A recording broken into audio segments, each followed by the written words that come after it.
Mamu's Care, Essential English, Book 1, Applied Session, Present Simple Non-Action, Interrogative Sentences. সম্মানিত পাঠক, আমাদের এই পৃষ্ঠায় বাক্যগুলো সব প্রশ্ন। তো এই প্রশ্নগুলোর জন্য উপরে সফটওয়্যার দেওয়া আছে।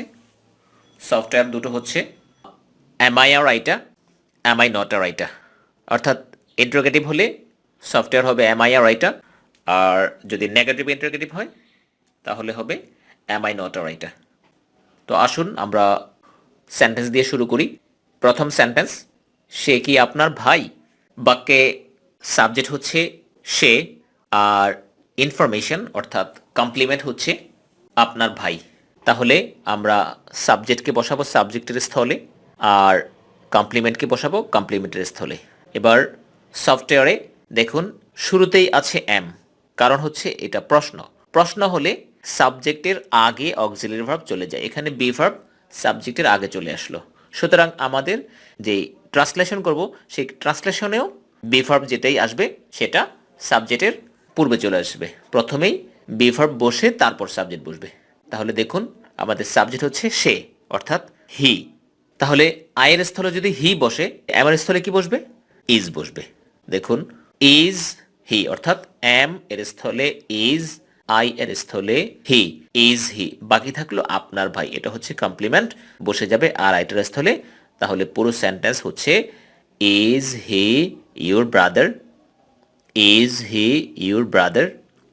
2 নম্বর বাক্য, আপনার মামা কি একজন ব্যবসায়ী? বাক্যের সাবজেক্ট হচ্ছে আপনার মামা, আর কমপ্লিমেন্ট হচ্ছে একজন ব্যবসায়ী। সুতরাং আয়ের স্থলে বসবে ইউর আঙ্কেল, আর রাইটারের স্থলে বসবে আ বিজনেসম্যান। তাহলে এমের স্থলে কি বসবে? হ্যাঁ, কারো কাছে এরকম মনে হতে পারে যেহেতু আপনার মামা অর্থাৎ ইউর আঙ্কেল, সুতরাং আর বসতে পারে, কারণ আমরা জানি ইউর সাথে আর বসে। তবে বাস্তব বিষয় হচ্ছে এখানে ইউটা সাবজেক্ট না, সাবজেক্ট হচ্ছে মামা। সুতরাং প্রকৃত সাবজেক্ট মামা। এখানে আপনার মামা হোক, আমার মামা হোক, তোমার মামা, তার মামা, যার মামাই হোক, সাবজেক্ট প্রকৃতপক্ষে মামা। সুতরাং মামা একজন, এ কারণে বসবে ইজ। তাহলে আমাদের সেন্টেন্স হচ্ছে এমের স্থলে ইজ, আয়ের স্থলে ইউর আঙ্কেল, আর রাইটের স্থলে আ বিজনেসম্যান। তাহলে বাক্যটা হবে is your uncle a businessman, is your uncle a businessman. আচ্ছা, এরপর 3 নম্বর বাক্য, তোমার বান্ধবী আয়েশা কি একজন গৃহিণী? দেখুন বাক্যের সাবজেক্ট হচ্ছে তোমার বান্ধবী আয়েশা, আর কমপ্লিমেন্ট হচ্ছে একজন গৃহিণী।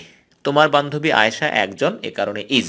তাহলে এম এর স্থলে যেহেতু এমটা আগে আছে, ইজটা আগে বসবে। এম এর স্থলে ইজ, আয়ের স্থলে ইউর ফ্রেন্ড আয়েশা, আর রাইটারের স্থলে আ হোম মেকার। গৃহিণীর মডার্ন ইংলিশ হচ্ছে হোম মেকার। দেখুন ডান পাশে বক্সে দেয়া আছে।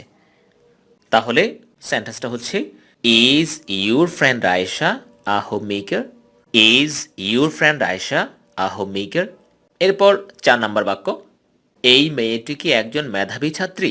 দেখুন বাক্যের সাবজেক্ট হচ্ছে এই মেয়েটি, আর তার বিষয়ে কমপ্লিমেন্ট বা ইনফরমেশন হচ্ছে একজন মেধাবী ছাত্রী, অর্থাৎ যে এই মেয়ে সেই মেধাবী ছাত্রী। সুতরাং এটা হচ্ছে কমপ্লিমেন্ট।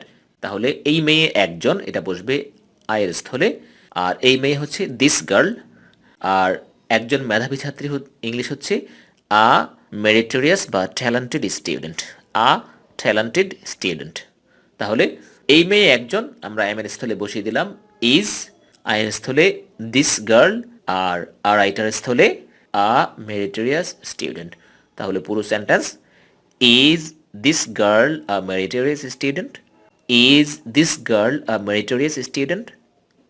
এবার 5 নাম্বার বাক্য, ডাক্তার জহির কি আপনার মামা? দেখুন বাক্যের সাবজেক্ট হচ্ছে ডাক্তার জহির, আর ইনফরমেশন হচ্ছে বা কমপ্লিমেন্ট হচ্ছে আপনার মামা। তাহলে আমরা আয়ের স্থলে বসাবো ডাক্তার জহির, আর রাইটার অর্থাৎ কমপ্লিমেন্টের স্থলে বসাচ্ছি ইউর আঙ্কেল, আর এম এর স্থলে বসতে হবে ইজ, কারণ ডাক্তার জহির একজন। পুরো sentence is doctor Zahir your uncle, is doctor Zahir your uncle. Number 6 নম্বর বাক্য, আপনি কি রিমার বড় ভাই? বাক্যের সাবজেক্ট আপনি অর্থাৎ ইউ, আর ইনফরমেশন বা কমপ্লিমেন্ট হচ্ছে রিমার বড় ভাই। তাহলে ইউর সাথে বসে আর, এবার এমের স্থলে হবে আর, আয়ের স্থলে হবে ইউ, আর আর আইটার স্থলে বসবে রিমার বড় ভাই অর্থাৎ Rima's elder brother, Rima's elder brother. পুরো sentence, are you Rima's elder brother, are you Rima's elder brother. এখানে র সাউন্ডের উচ্চারণ বিষয়ে একটু কথা বলি। প্রায় ক্ষেত্রেই এখানে আমি স্পষ্ট বোঝানোর জন্য, যেহেতু আমরা বাংলাদেশি জনগণ, আমরা সব জায়গায় র করতে অভ্যস্ত, সে কারণে আমি রটা প্রায় ক্ষেত্রেই উচ্চারণ করি যেখানে মানে র হওয়ার কথা নয়। আমরা ফোনেটিক্সের ক্লাসে যেখানে শিখেছিলাম যে শব্দের শেষের র উচ্চারণ হয় না, আবার পরবর্তীতে ভাওয়েল থাকলে উচ্চারণ হয়, সেই নিয়মটা আপনারা চেষ্টা করবেন ফলো করার নিজে নিজে যখন প্র্যাকটিস করবেন। তো আমি এখন শোনানোর জন্য, স্পষ্ট বোঝানোর জন্য আমি প্রায় ক্ষেত্রেই রটাকে উচ্চারণ করি, অর্থাৎ আমাদের প্রচলিত যেভাবে আমরা সব জায়গায় উচ্চারণ সেভাবেই অনেকটা করি। তবে একেবারেই সব জায়গাতেই যে র উচ্চারণ করতে হয় না, আপনারা আশা করি বুঝতে পারবেন। আর বিষয়টা আপনি এভাবে আমাকে যদি ফলো না করে আপনি যদি রটাকে যেখানে যে নিয়ম, যেখানে র সাইলেন্ট করার কথা সেখানে যদি সাইলেন্ট করে করতে পারেন সেটা অনেক ভালো হবে। তবে যেহেতু আমি রেকর্ডিংটা শুনে শুনে আপনারা পড়বেন, আর শুনতে গিয়ে যদি কনফিউশন হয় যে এখানে আসলে কি বলা হচ্ছে, সেই বোঝানোর জন্য আমি প্রায় ক্ষেত্রে একটু স্পষ্ট করে বলি রটাকে। যা হোক, আমাদের এবার পরবর্তী সেন্টেন্স, যেই সেন্টেন্সটা প্র্যাকটিস করছিলাম সেটা হচ্ছে আপনি কি রিমার বড় ভাই। সেন্টেন্স হচ্ছে are you Rima's elder brother, are you Rima's elder brother. পুরো যদি আমি রটাকে অ্যাকর্ডিং টু ব্রিটিশ অ্যাকসেন্ট করি সেটা হচ্ছে are you Rima's elder brother. 7 নম্বর বাক্য, এটি কি আপনার মোবাইল। দেখুন, সাবজেক্ট হচ্ছে এটি, ইট, আর ইনফরমেশন হচ্ছে আপনার মোবাইল, অর্থাৎ যেটি ইট সেটি আপনার মোবাইল। তাহলে ইটের সাথে অক্সিলারি ভার্ব বসে ইজ, তাহলে এবার আয়ের স্থলে ইট বসলে এর স্থলে বসবে ইজ, এরপর আর রাইটের স্থলে বসবে আপনার মোবাইল অর্থাৎ ইউর মোবাইল। তাহলে পুরো সেন্টেন্স হচ্ছে is it your mobile, is it your mobile. আচ্ছা, এরপর 8 নম্বর বাক্য, আমগুলো কি ফরমালিন মুক্ত। দেখুন, বাক্যের সাবজেক্ট দ্য ম্যাঙ্গোজ আর ইনফরমেশন বা কমপ্লিমেন্ট ফরমালিন ফ্রি বা ফ্রি ফ্রম ফরমালিন। তাহলে পুরো সেন্টেন্স হচ্ছে are the mangoes free from formalin, অথবা একটু সংক্ষেপে বললে the mangoes free from formalin না বলে formalin free, the mangoes formalin free, এভাবে ব্যবহার করা যাবে। এরপর 9 নম্বর বাক্য, রাসেল ও রুবেল কি মামুন্স কেয়ারের শিক্ষার্থী। বাক্যের সাবজেক্ট রাসেল ও রুবেল, প্লুরাল সাবজেক্ট, সুতরাং বি ভার্ব ব্যবহার করতে হবে আর কমপ্লিমেন্ট হচ্ছে মামুন্স কেয়ারের শিক্ষার্থী। যারা রাসেল ও রুবেল তারাই মামুন্স কেয়ারের শিক্ষার্থী। তাহলে আর রাসেল অ্যান্ড রুবেল, আয়ের স্থলে বসবে রাসেল অ্যান্ড রুবেল, রাইটারের স্থলে বসবে students of Mamun's care. Rasel and Rubel students of Mamun's. বলতে আমি বি ভার্ব আর, যেটাকে আমরা আর বলি, are Rasel and Rubel students of Mamun's care. Number 10, এই বাগানের ফুলগুলো কি সুন্দর।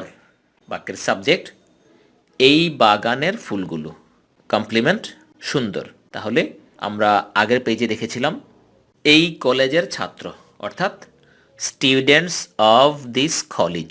তাহলে এই বাগানের ফুল ফ্লাওয়ার্স অফ দিস গার্ডেন। তাহলে আমরা এই বাগানের ফুলগুলো the flowers of this garden, the flowers of this garden হচ্ছে বাক্যের সাবজেক্ট, আর কমপ্লিমেন্ট হচ্ছে বিউটিফুল। তাহলে যেহেতু ফুলগুলো অনেকগুলো ফুল, এই জন্য বি ভার্ব হবে আর, সুতরাং এর স্থলে আর বসবে। Are the flowers of this garden beautiful, are the flowers of this garden beautiful. প্রিয় পাঠক, আমার সাথে সাথে আপনি ইংলিশটা বলবেন, আমি এই জন্য কয়েকবার 2বার বা 3বার রিপিট করি। তো বললে আপনার মুখে মুখে বললে, শুধু শুনলে অতটা বেনিফিটেড হবেন না। তো চেষ্টা করুন সাথে সাথে বলার, অথবা শোনার পরে আপনি নিজে একবার এভাবে পড়ুন জোরে জোরে। এরপর 11 নম্বর বাক্য, ধূমপান কি স্বাস্থ্যের জন্য ক্ষতিকর নয়। এবার এটা নেগেটিভ সেন্টেন্স, নেগেটিভ ইন্টারোগেটিভ। আমাদের সফটওয়্যার লাগবে এম আই নট আর রাইট, অর্থাৎ সফটওয়্যারের দ্বিতীয়টা হবে নেগেটিভ সফটওয়্যারটা, নেগেটিভ সেন্টেন্সটা। সাবজেক্ট হচ্ছে ধূমপান, আর কমপ্লিমেন্ট হচ্ছে স্বাস্থ্যের জন্য ক্ষতিকর। মূল কমপ্লিমেন্টটা ক্ষতিকর। তাহলে ধূমপান স্মোকিং এটা একটা বিষয়, একটা কাজ। এই বিষয়টা এই জন্য একটা কাজ হওয়ার কারণে ইজ হবে। আর যেহেতু এটা নেগেটিভ বাক্য, অ্যাম নট এর স্থলে হবে ইজন্ট, অর্থাৎ এটা অ্যাম এর সাথে মিলে না বলে সাবজেক্টের পরে আছে, কিন্তু ইজ নট, আর নট বা অন্যান্য বিভার্বের সাথে নট একসাথে হয়ে যায়, সুতরাং এখানে হবে ইজন্ট। ইজন্ট আয়ের স্থলে বসবে স্মোকিং, আর রাইটের স্থলে বলবে হার্মফুল ফর হেলথ, অর্থাৎ স্বাস্থ্যের জন্য ক্ষতিকর। তাহলে পুরো sentence, isn't smoking harmful for health, isn't smoking harmful for health. আচ্ছা, এরপর 12 নম্বর বাক্য, সে কি আপনার সত্যিকারের বন্ধু নয়? বাক্যের সাবজেক্ট হচ্ছে সে, আর কমপ্লিমেন্ট আপনার সত্যিকারের বন্ধু, আর নেগেটিভ প্রশ্ন, সুতরাং সে একজনের সাথে ইজ বসে, সাথে নট বসালে হয় ইজন্ট, আয়ের স্থলে হবে হি। তাহলে আমরা বসাচ্ছি সেন্টেন্সে শব্দগুলো, isn't he your real friend, isn't he your real friend.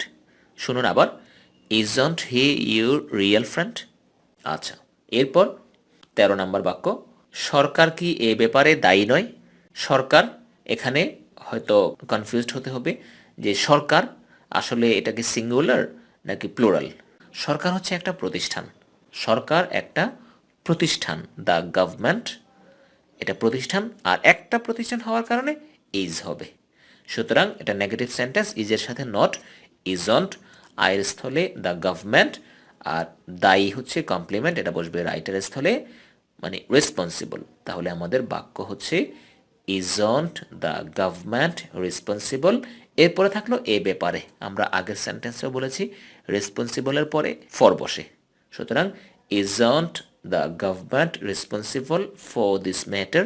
সাধারণত এ ব্যাপারে ইংলিশ হচ্ছে অ্যাবাউট দিস ম্যাটার, কিন্তু যেহেতু আমাদের শব্দ আছে রেসপন্সিবল, আর রেসপন্সিবলের পর ফর বসতে হয়, এ কারণে isn't the government responsible for this matter.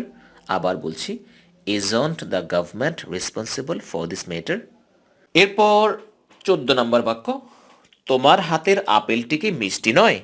বাক্যের সাবজেক্ট হচ্ছে তোমার হাতের আপেল, আর কমপ্লিমেন্ট মিষ্টি। দেখুন, তোমার হাতের আপেল যেটা সেটাই মিষ্টি, সুতরাং এভাবে আমরা কমপ্লিমেন্টকে খুঁজে পেতে পারি।